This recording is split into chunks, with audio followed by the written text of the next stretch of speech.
Boa noite, igreja. Alegria estar aqui, revendo os irmãos e participando do ensaio do louvor. Eu creio que eu já fui muito abençoada no ensaio. Então, imagine agora quando foi para valer, com mais almas ainda louvando ao Senhor. E nós vamos começar o nosso culto com um hino de louvor ao Senhor que está escrito lá em Salmo 103, né? É um hino de Davi, louvando ao Senhor, dizendo assim: bendiga o Senhor, a minha alma. Bendiga o Senhor, todo o meu ser.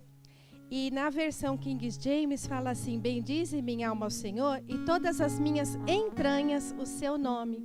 E outra versão fala: em tudo que há em mim o seu nome. Então as nossas entranhas são as nossas vontades, né? E às vezes a gente não quer bendizer o Senhor, né? A gente não tem vontade, né? A gente às vezes está deparado com alguma situação e a gente luta para que a gente bendiga o Senhor. E esse é um hino onde a gente vai dizer ao Senhor que o Senhor é bom. E muitos, eu ouvi dizer, não sei se é verdade, mas os judeus, eles leem esse salmo assim: tudo que há em mim, né? Não só o meu pensamento, a minha voz, mas o meu corpo, bendizendo ao Senhor. Não sei se é verdade, mas faz muito sentido. Porque quando a gente louva com as nossas lágrimas, com a nossa voz, com os nossos gestos, com o nosso coração, humilde perante o Senhor.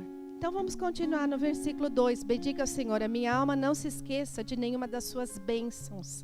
É Ele quem perdoa os nossos pecados e cura as nossas doenças, e resgata a nossa vida da sepultura e coroa de bondade e compaixão, que enche de bens a nossa existência, de modo que a nossa juventude se renova como águia. O Senhor faz justiça e defende a causa dos oprimidos. Ele manifestou os seus caminhos a Moisés, os seus feitos aos israelitas.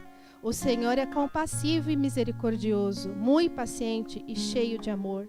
Não acusa sem cessar e nem fica ressentido para sempre. Não nos trata conforme os nossos pecados, nem nos retribui conforme as nossas iniquidades. Oh Deus, como é bom o Senhor por ser compassivo e não tratar-nos com raiva o tempo todo. O Senhor não nos acusa o tempo todo. Glória a Deus. Nós vamos celebrar a ceia e nós vamos lembrar mais uma vez que o Senhor nos perdoou e o sangue dele cessa toda acusação. Então, se você estiver tendo alguma acusação do inimigo na sua orelha, né, clame pelo sangue de Jesus, porque Ele nos perdoou. Ele perdoa todos os nossos pecados confessados e Ele não nos retribui conforme as nossas iniquidades. Vamos continuar no 11. Pois como os céus se elevam acima da terra, assim é grande o seu amor para com os que o temem. Como do Oriente como dista o Oriente do Ocidente, assim também Ele afasta para longe de nós as nossas transgressões. E como um pai tem compaixão dos seus filhos, assim o Senhor tem compaixão dos que o temem. Pois Ele sabe do que somos formados. Ele lembra-se que somos pó. A vida do homem é semelhante à relva. Floresce como a flor do campo, que se vai quando sopra o vento, e nem se sabe mais o lugar que ocupava.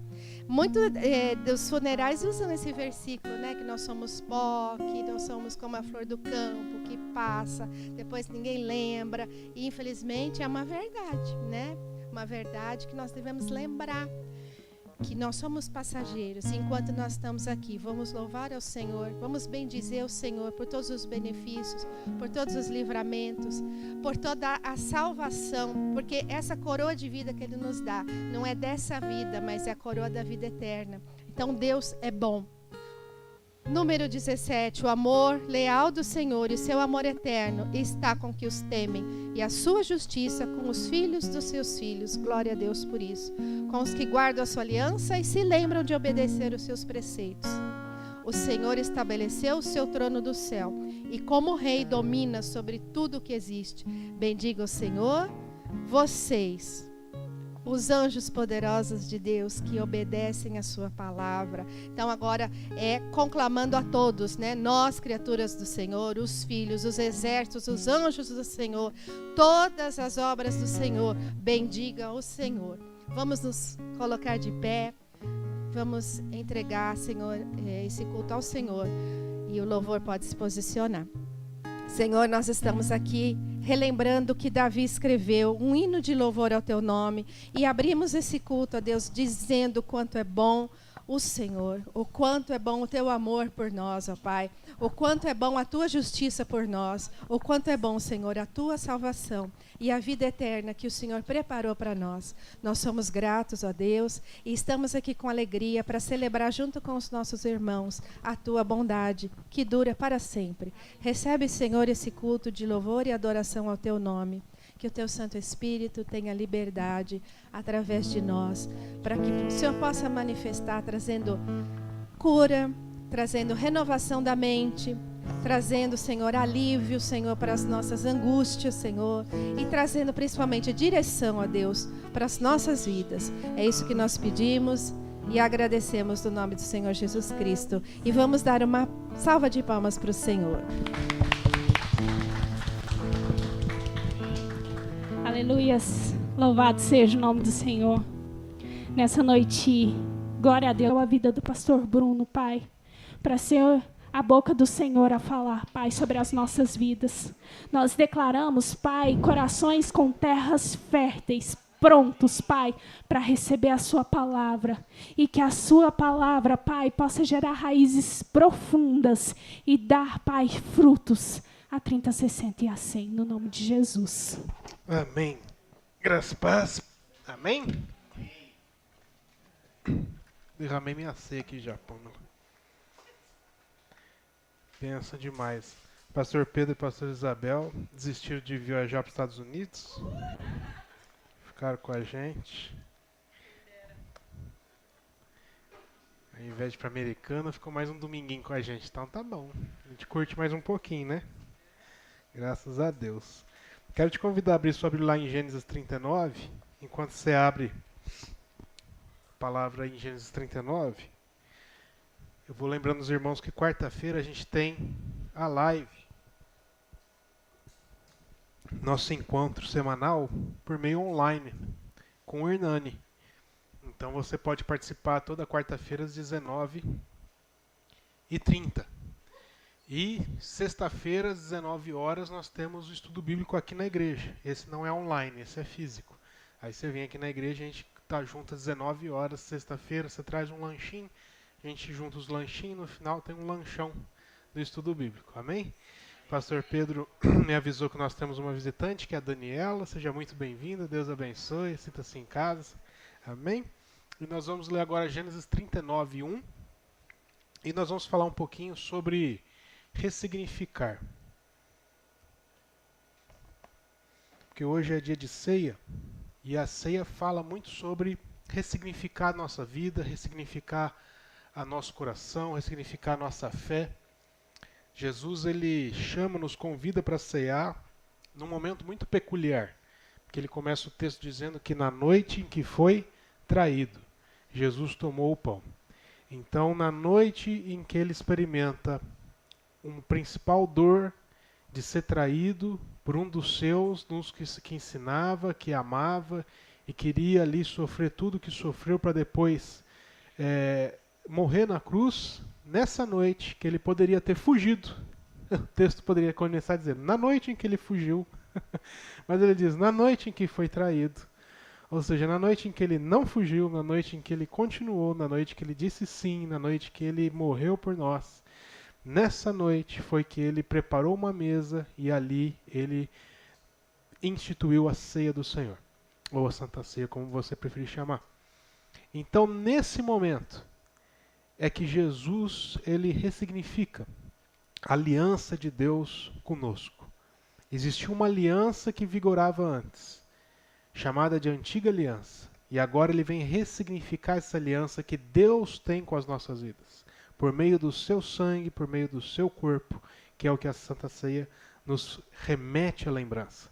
Então é uma noite de ressignificar a fé. E Jesus Cristo, ele faz isso por meio da Santa Ceia. E nós vamos falar um pouquinho sobre ressignificar. Que muitas vezes a gente passa por processos na nossa vida que são justamente para ressignificar os nossos conceitos, os nossos entendimentos ou as nossas interpretações, né? Muitas vezes a gente precisa parar um pouquinho para entender as coisas, porque a vida está tão acelerada, num ritmo tão rápido, tão urgente, né? Tão para ontem as coisas, que a gente quer que as coisas ao nosso redor vão se moldando conforme as nossas necessidades. E a gente espera, inclusive, que as relações ao nosso redor se moldem ao ponto de satisfazer aquilo que são as nossas necessidades. Inclusive, se as relações pessoais com quem eu vejo tendem a entrar nessa nova dinâmica, onde eu quero que as pessoas se comportem de forma que atendam a minha necessidade, imagina agora a relação com aquele que eu nem consigo ver. E muitas vezes nós entramos numa relação com Deus na mesma dinâmica, querendo que Ele se molde aquilo que é a minha necessidade, atendendo da forma que eu quero as minhas necessidades. As minhas necessidades não deixam de ser legítimas, as nossas necessidades são legítimas. Jesus disse, apresentem as vossas petições diante do Pai. Então as petições, as necessidades são todas legítimas. A questão é como que está a dinâmica da nossa relação com Deus ao apresentar essas petições, ao apresentar essas necessidades, ao apresentar aquilo que está dentro do nosso coração. E muitas vezes Deus quer ressignificar esse processo de relacionamento, dessa dinâmica que existe entre nós com o Senhor. Porque nessa urgência toda, nós vamos querendo que Deus, inclusive, se molde às nossas necessidades. E faça conforme eu quero. Né? É como uma pessoa que entra na cozinha, abre o micro-ondas, coloca lá sua caneca de água para esquentar, vai fazer um chá, ou de leite, ou se for muito rebelde, um café para requentar. E aí coloca lá, fecha, e aperta o botão, abre e não sai na temperatura adequada. E começa a brigar com o micro-ondas porque não sai na temperatura adequada. E muitas vezes, qual é o botão que está sendo apertado? Às vezes está apertando o botão de 30 segundos, precisava ser o de 1 minuto. Às vezes a configuração que está errada. E às vezes na nossa correria, a gente está ali insistindo e falando assim, isso daqui não presta. Um exemplo bem didático, bem simplesinho, mas que ilustra bem a nossa correria, as nossas relações, inclusive a nossa relação com Deus. Porque nessa dinâmica a gente precisa parar para ressignificar algumas coisas. Porque se o problema não está no micro-ondas, que faz o seu processo de esquentar, o problema está em mim, que preciso parar para poder identificar exatamente o painel, então talvez, para não falar que só para induzir a gente a uma reflexão, talvez seja um momento da gente fazer pausas na nossa vida para ressignificar a nossa relação com Deus. E não Deus ressignificar a sua relação conosco, porque Ele já fez isso por meio da nova aliança instituída na ceia. Então Ele já ressignificou a aliança com a humanidade. Agora cabe a nós ressignificarmos a forma como nós nos relacionamos com Deus. E esse texto vai falar um pouquinho sobre isso. Gênesis 39. Conta parte da história de José. José havia sido levado para o Egito, onde o egípcio Potifar, um oficial do faraó e capitão da guarda, comprou-o dos ismaelitas, que o tinham levado até lá. O Senhor estava com José de modo que este prosperou e passou a morar na casa do seu senhor egípcio. Quando este percebeu que o Senhor estava com ele e o que fazia prosperar quando este percebeu que o Senhor estava com ele e que o fazia prosperar em tudo que realizava, agradou-se de José e tornou-o administrador de seus bens. Potifar deixou a seu cuidado a sua casa e lhe confiou tudo o que possuía. Desde que o deixou cuidando de sua casa e de todos os seus bens, o Senhor abençoou a casa do egípcio por causa da vida de José. A bênção do Senhor estava sobre tudo o que Potifar possuía, tanto em casa como no campo. Assim deixou ele aos cuidados de José tudo o que tinha, e não se preocupava com coisa alguma, exceto com sua própria comida. Esqueci o óculos, por isso está tão difícil de ler. José era atraente e de boa aparência, e depois de certo tempo, a mulher do seu senhor começou a cobiçá-lo, e o convidou, venha, deite-se comigo. Mas ele recusou e lhe disse: meu senhor não se preocupa com coisa alguma de sua casa, e tudo o que tem deixou aos meus cuidados. Ninguém desta casa está acima de mim. Ele nada me negou a não ser a senhora, porque é a mulher dele. Como poderia eu, então, cometer algo tão perverso e pecar contra Deus? Assim, embora ela insistisse com José dia após dia, ele se recusava a deitar-se com ela e evitava ficar perto dela. Essa é parte da história de José. Você já deve conhecer. Encorajo você a ler o capítulo todo na sua casa, o capítulo anterior, o capítulo posterior. Lê a Bíblia toda, que não faz mal também. E aí você lê na sua casa para você se inteirar do assunto. Mas a vida de José é uma vida marcada por alguém que encontrou momentos para ressignificar a sua fé, ressignificar a sua relação com Deus. Então, José, ele era filho de Jacó, sobre quem estava ali a bênção do Senhor, a bênção que Deus trouxe para a vida de Abraão. Todas as promessas que Deus deu para Abraão estavam e iriam continuar por meio de Jacó e os seus filhos, inclusive José. Os seus irmãos, você já lembra da história, mas recapitulando, pegam José, passam a perna nele. Ele era muito querido pelo seu pai. Ao invés de aprender com ele, aprender com a história dele, tiveram ciúme, se enciumaram, pegaram José, venderam para mercadores de escravos ismaelitas que estavam passando pela região. Encurtando a história, hein? Voltaram para Jacó e falaram assim: ó, seu filho morreu. Quando na realidade eles lucraram com a venda do irmão. Só gente boa, só gente legal. E aí José, na mão dos ismaelitas, que eram mercadores de escravos, junto com outros escravos, é levado, transportado a contragosto até ali na região ali do Egito. Por isso que no verso 1 diz assim: José havia sido levado para o Egito. Não é que ele quis ir não, meu irmão. Ele foi porque agora ele era escravo, acabou para ele. Onde o egípcio Potifar, oficial do faraó e capitão da guarda, comprou dos ismaelitas que o tinham levado até lá. Então os ismaelitas chegaram, expuseram os escravos na praça, inclusive no meio deles estava lá José. Potifar vem, que era um cara muito importante, trabalhava no Palácio do Planalto na época, tinha muita influência junto com o presidente da época ali, do Egito. E ele foi lá, precisava de um servo, de um escravo, que essa é a palavra, e comprou. Ele não pegou, ele não contratou, ele comprou.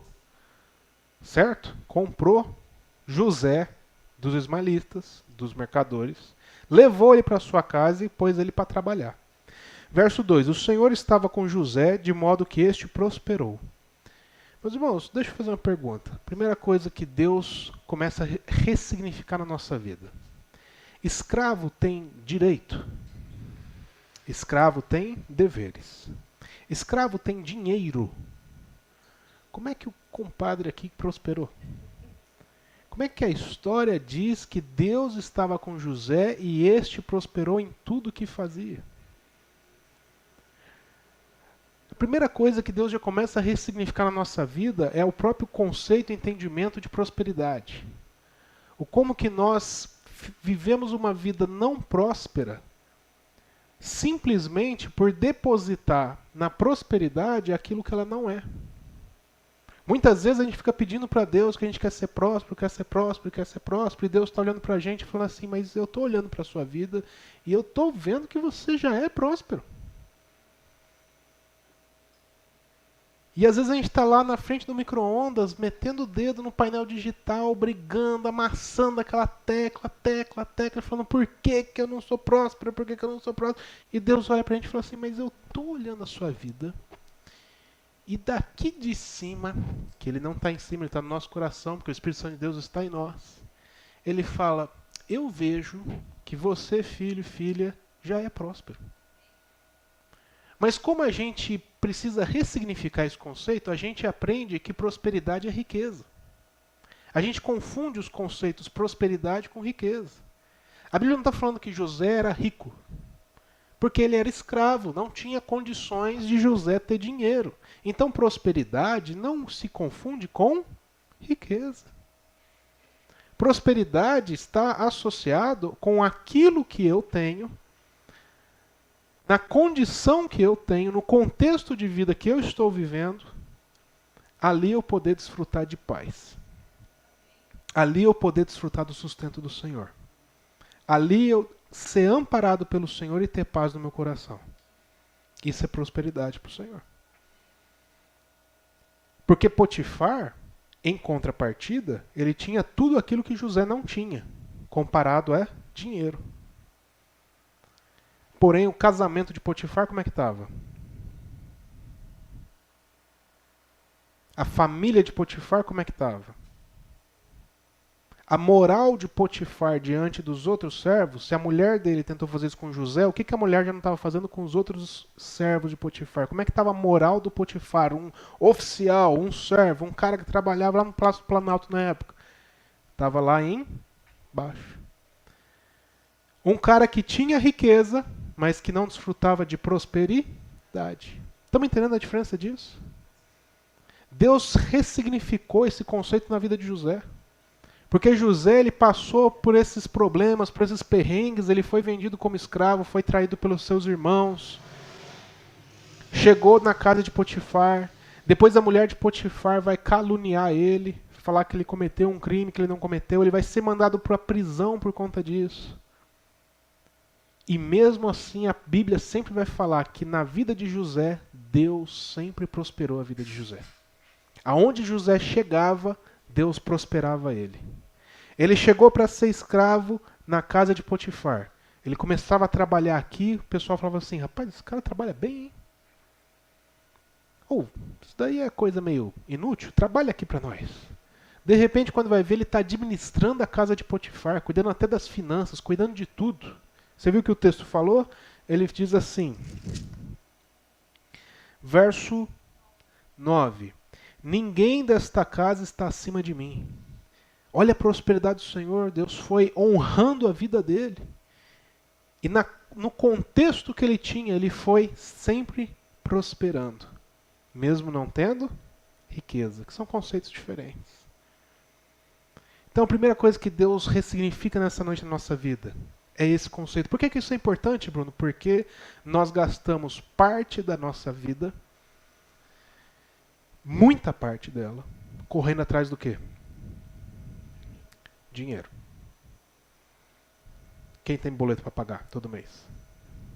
Você trabalha para quê? Por diversão? Você acorda e fala, vou trabalhar. Não estou fazendo nada. Não, você trabalha porque tem boleto para pagar. E tem a conta da Codal que vai chegar. Se não tivesse boleto, e se só tivesse dinheiro entrando, você estava onde? Desfrutando. Mas a gente trabalha, e esse ritmo é desde que a gente entrou no mercado de trabalho. E vai acabar só Deus sabe quando. Porque aposenta, quantos que aposentam e ainda continuam fazendo um bico trabalhando? Esse mundo quer consumir a gente no conceito de riqueza. Mas Deus sempre trabalha com seus filhos no conceito de prosperidade. Se a gente ficar se relacionando com Deus, preso ao conceito de riqueza deste mundo, nós vamos estar igual aquela pessoa que eu falei na frente do micro-ondas, apertando o botão, brigando com Deus, porque Deus, ele tem promessa para a nossa vida. Os planos de Deus são de paz e de prosperidade. E ponto final. Se eu ficar rico nessa vida, show de bola, meu irmão, coisa boa, não tem pecado nisso não. Vai para cima. Contrata os irmãos também. Enriquece os irmãos, vai embora. Se você não enriquecer, show de bola, meu irmão. Nunca vi o justo desamparado, nem sua descendência mendigar um pão. José, que aos olhos do mundo ia estar, isso daí está perdido, prosperou. Deus prospera os seus. Deus prospera os seus. Amém? Vou repetir mais uma vez. Deus prospera os seus. Onde você estiver, o que você estiver fazendo, onde Deus te colocou, Deus prospera os seus. Não tem condições, Bruno. José também não tinha. Mas Deus prospera os seus. E aí nós vemos que José, ele tinha uma relação com Deus muito importante. Porque quando ele vai responder lá no verso 9, ainda, ele diz, olha, como eu poderia então cometer algo tão perverso e pecar contra? Ele não fala para ela assim, olha, o Potifar me tornou administrador de tudo, eu tenho todas as coisas, como é que eu posso fazer isso contra o Potifar? Não. Como que eu posso pecar contra Deus? Ele entendia que ele estava ali e Deus permitiu ele estar ali. A contragosto, sim. Ele não queria estar passando o que ele estava passando. Muitas vezes a gente passa coisas nas nossas vidas que nós não queremos estar passando. Mas mesmo assim, a fé de José passou por um processo de ser ressignificada. E ele reconhecia a mão de Deus, o cuidado de Deus, o zelo de Deus em sua vida, mesmo nos momentos a contragosto dele. E ele diz, não posso fazer isso contra Deus. A nossa fé também passa por momentos da nossa vida que ela vai ser ressignificada. Um dia Deus trabalha aqui um pouquinho, Deus trabalha aqui um pouquinho, Deus trabalha nesse pontinho e a gente vai amadurecendo a nossa fé, a forma como nós nos relacionamos com Deus. Deus está sempre ressignificando a nossa fé. É um processo. Porque a Bíblia diz que a fé vem pelo ouvir e o ouvir da palavra de Deus. Então, quanto mais eu estou relacionando com Deus, mais a minha fé cresce e amadurece. Como é que eu posso dizer, eu quero ter mais fé? Eu preciso, então, conhecer mais ao Senhor. Quanto mais eu conheço a Deus, a fé ela é fruto, resultado desse relacionamento. É por isso que a Bíblia vai dizer, venha na sexta-feira, que uma virtude do fruto do Espírito é, inclusive, a fé. Então, o meu relacionamento com Deus produz fé. E a fé é a certeza das coisas que não se veem, a convicção das coisas que se espera. Porque como eu conheço Deus a quem eu sirvo, que se revela como Pai, que eu chamo de Pai, que agora eu sou filho, porque eu conheço Ele, a natureza dEle, eu confio nele. A confiança ela é resultado da nossa fé, da qualidade da nossa fé em Deus. Quando a minha fé ela é imatura, menos eu confio no Senhor. José tinha uma fé madura, que mesmo na dificuldade, mesmo a contragosto, ele confiava em Deus. Porque ele conhecia o Deus a quem ele servia. Quanto mais nós conhecemos ao Deus que nós chamamos de Pai, a sua natureza e aquilo que ele nos ensina, mais nós vamos confiar. A confiança é um resultado da qualidade da nossa fé. E esse é um ponto que Deus também ressignifica na nossa vida. Porque muitas vezes a gente quer se relacionar com Deus utilizando da fé como meio de promover garantias. E não como uma forma de relação onde eu deposito confiança. Então eu me relaciono com Deus querendo garantias de que Ele vai cumprir aquilo que eu preciso e que eu quero. Nos momentos e nos moldes, nos termos daquilo que são as minhas necessidades. E eu busco garantias nele. Quando na realidade a verdadeira fé, a fé madura, a fé saudável, é aquela que eu me relaciono com Deus na confiança de que Ele está cuidando de tudo, de que a vontade dEle é boa, perfeita e agradável. E por mais que eu esteja vivendo momentos da minha vida a contragosto, nada fugiu do controle dEle. E Ele vai me prosperar em tudo, porque eu estou debaixo da sua mão. A fé saudável produz confiança. Agora, uma fé imatura, uma fé debilitada, vai buscar garantias. E confiança é confiança plena. É confiar sem ter a garantia. Então a gente estava, acho que no domingo retrasado, aí estava conversando aqui com o Maicon, que já está lá em Mato Grosso. E aí o meu carro estava tampando a passagem do Tony. O Tony já estava lá com a família pronto para sair. Eu atrasando a janta do Tony, o feijão preparado lá na casa deles. Meu carro na porta. E aí eu olhei assim, falei, Gil, tira meu carro, por favor. O Gil foi lá, entreguei a chave na mão dele, tirou o carro. Naquele momento eu confiei o meu carro na mão do Gil, o Gil foi lá e tirou o carro. Qual garantia eu tinha que o Gil não ia bater meu carro? Confiei. Isso é confiança. Confiança não tem garantia.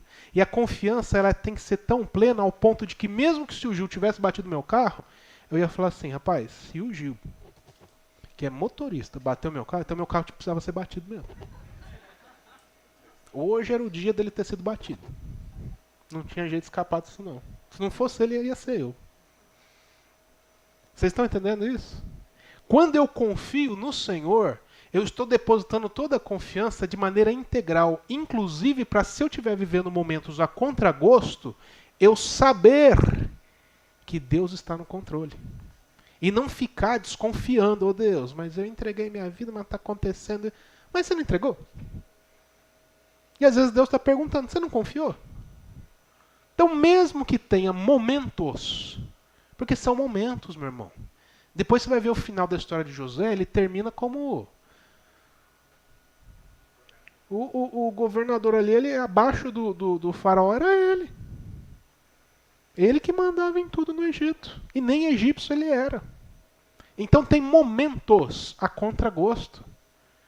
Se nesses momentos a gente não saber confiar, então a nossa fé não está produzindo confiança e sim buscando garantias. E Deus ressignifica a nossa fé também nessa história. A história de José ressignifica muito da nossa fé e da nossa relação com Deus. Assim como a ceia do Senhor veio para ressignificar a nossa relação com Deus. Porque, como eu disse, nessa mesa, Deus está mostrando que Ele ressignificou a sua relação conosco. Antes havia uma antiga aliança. Agora eu estou trazendo uma nova aliança. Antes havia o peso de uma lei, da qual ninguém conseguia se salvar. Mas agora eu enviei o meu filho, que morrendo por todos, o sangue está derramado por todos, o pão foi partido em favor de todos. E o convite é feito para todos. E agora tem o tempo da graça. E quando a gente participa dessa mesa e a gente toma do cálice, a gente está ressignificando a nossa fé. Porque a gente está entendendo que aquilo que Deus fez não foi em vão. A gente está entendendo que o sacrifício de Cristo por nós tem valor até os dias de hoje. A gente entende que mesmo que a gente passe por aflições nesse mundo, nós não precisamos ficar buscando garantias em Deus durante as nossas aflições, porque nós temos plena confiança naquele que já nos chamou. De que Ele é fiel para cumprir tudo o que prometeu. Ele é fiel para cumprir tudo o que Ele prometeu. Nós não precisamos pedir mais garantia, meus irmãos. Garantia é coisa de pessoas que ainda estão em desenvolvimento da sua fé. Plena confiança é qualidade de quem já tem uma fé madura. Jesus Cristo, na noite em que foi traído, Ele poderia ter pedido uma garantia para Deus. Deus, me dá um sinal. Se a primeira carroça que passar for azul, eu vou saber que então o Senhor não vai me desamparar lá na cruz.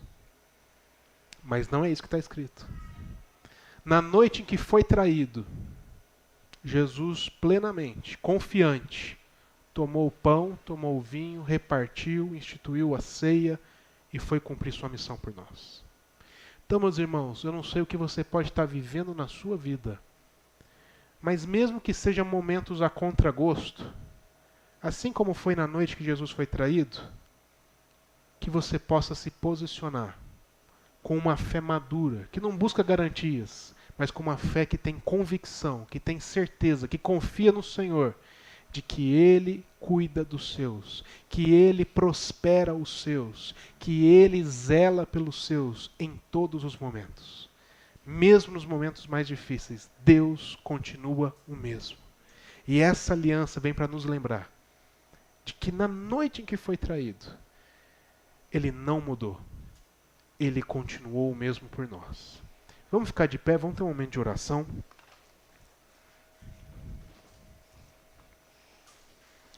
Curve sua cabeça, feche seus olhos.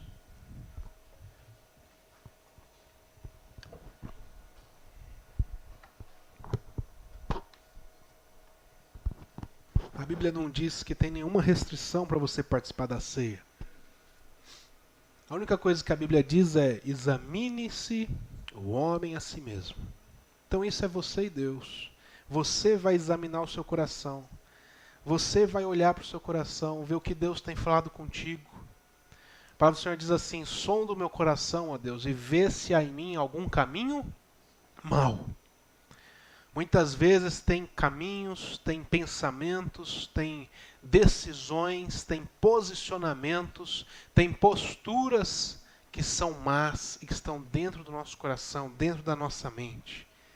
E o que o salmista diz é: sonda o meu coração e vê se há algum caminho mau. Porque muitas vezes a gente não consegue reconhecer, a gente não consegue discernir, e a gente precisa pedir para Deus: Deus, olha por mim e vê o Senhor em mim, o que é que está de errado aqui dentro, o que é mal aqui dentro, para o Senhor tirar, para o Senhor remover, para o Senhor curar, para o Senhor transformar. É assim que a gente se aliancia com o Senhor. A mesa do Senhor é uma mesa de aliança. O Senhor veio para ressignificar nossa aliança, dizendo: mesmo no momento que eu estou sendo traído, eu não largo a minha aliança com vocês. E essa noite a gente ressignifica nossa aliança com Deus, dizendo: mesmo nos momentos a contragosto que nós vivemos nessa terra, Senhor, nós não abrimos mão da nossa aliança com o Senhor. Mesmo nos momentos de dificuldade que nós vivemos e passamos nessa terra, Senhor, de dúvidas, nós não abrimos mão da nossa aliança com o Senhor. Porque maior é o que está em nós do que o que está nesse mundo. Porque maiores são as promessas e as ações de Deus no meio da sua igreja do que as ações deste mundo ou do inimigo no qual esse mundo jaz. Essa é a nossa esperança. E nós cremos, Pai, por isso pedimos perdão pelos nossos pecados. Oramos, Pai, por reconciliação no Senhor. Oramos, Pai, por ressignificar nossa fé, por ressignificar a aliança, Pai, que nós temos contigo. Para que a gente, Pai, não venha viver uma fé imatura, uma fé superficial, para que a correria dos nossos dias não venha afetar, abalar, desqualificar a nossa fé, Pai. Mas que a gente possa, Pai, realmente, nosso dia a dia, fazer tudo o que nós fazemos, buscando o significado do Teu propósito em nós. Muito obrigado, Deus, porque o Senhor morreu em nosso lugar. E com isso o Senhor nos dá o privilégio de poder entregar um pouco de vida em favor daqueles que o Senhor já confiou ao nosso convívio. Por meio de uma palavra, por meio de uma oração, por meio, Pai, de uma orientação, por meio da entrega de uma paz, de um amor, de uma alegria, de algo que o Senhor colocou em nós e que nós podemos compartilhar com outros. Pai, muito obrigado, porque em tudo o Senhor tem nos prosperado. Porque nós podemos ter falta das riquezas deste mundo, mas nós não temos falta da prosperidade do Senhor. Nós queremos te agradecer, Pai, porque esse mundo nos mostra um cenário do qual nós temos falta, mas quando nós olhamos para o Senhor, nós estamos satisfeitos. Quando nós olhamos para o Senhor, nós podemos dizer: a Tua graça nos basta, porque o Senhor é a nossa referência. E nós queremos nessa noite te agradecer e tomar dessa ceia como família, com gratidão, porque não há nenhum impedimento, não há nenhum pecado, não há nada que seja poderoso para nos separar do Teu amor por nós. É a nossa oração em nome de Jesus Cristo. Quem concorda, diga amém. Amém? Enquanto o louvor canta uma música, eu quero te convidar a vir aqui buscar a sua ceia, para a gente poder ceiar juntos. Amém? Isso, pode começar o primeiro mesmo. Sempre fica...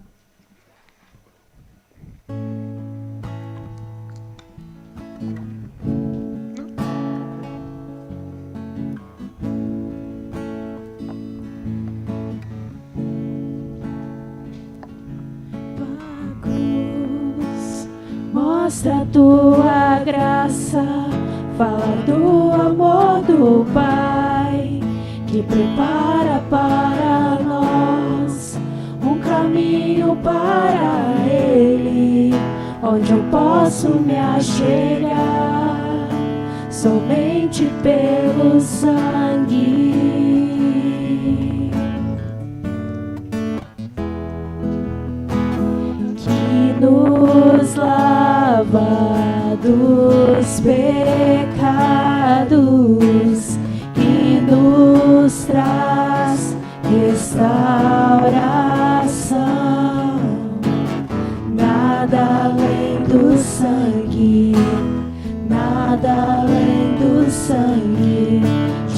Jesus.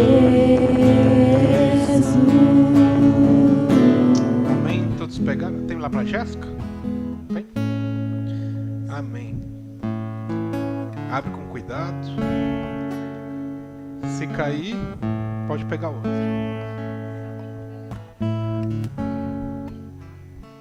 Se alguém quiser levar para casa, para sair algo em casa, a Lara está lembrando que pode pegar. A mesa é para todos nós, tá bom? Nem precisa justificar, pode pegar. Às vezes tem gente que você quer levar, né, vai encontrar, pode pegar, fica à vontade, que a mesa a gente estende aos nossos, não é assim? Não é privilégio nosso. É para todos. Irmãos, esse é o pão que nos lembra o corpo. E esse é o suco que nos lembra o vinho, que nos lembra o sangue. Sangue da nova aliança. E ele foi derramado em favor de nós. Ele está sobre nós. Esse é o poder da graça. Porque o sangue caiu, o sangue foi derramado. Deus pode olhar para nós e não nos enxergar como estranhos, mas olhar para nós e chamar filho, filha, identificar a gente como filhos, pelo seu espírito da adoção. Então lembre-se disso. Lembre-se que você não é órfão. Lembre-se que você não está desamparado. Nos momentos mais difíceis como José viveu, lembre-se, eu tenho um pai. E o pai cuida de tudo e me prospera em tudo que eu faço. Lembre-se que você tem um pai que cuida de tudo.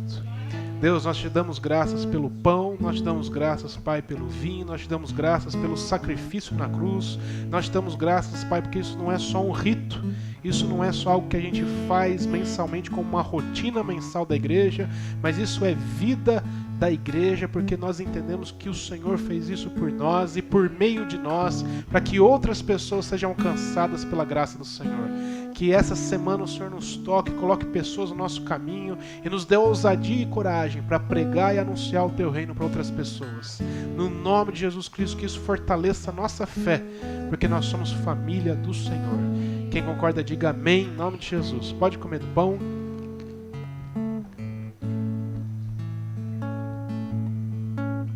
O pão é esse delicioso cream cracker. E pode tomar do suco.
Nós queremos consagrar nossa semana ao Senhor, consagrar o mês de setembro ao Senhor, consagrar, Pai, cada decisão, cada desafio.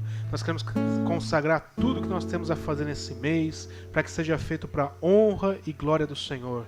Que assim como foi na vida de José, o Senhor também faça a nossa vida, nos prospere nesse mês de setembro, nos guarde, nos direcione, nos proteja e nos ajude, Pai, em tudo aquilo que nós precisamos. Nós, Pai, te agradecemos, Pai, porque nós já começamos o nosso mês glorificando o Teu nome, fazendo isso, que é a ceia em memória do Senhor, e que essa memória seja por todos os dias desse mês, no nosso viver, nos derramando uns pelos outros em favor do Teu reino.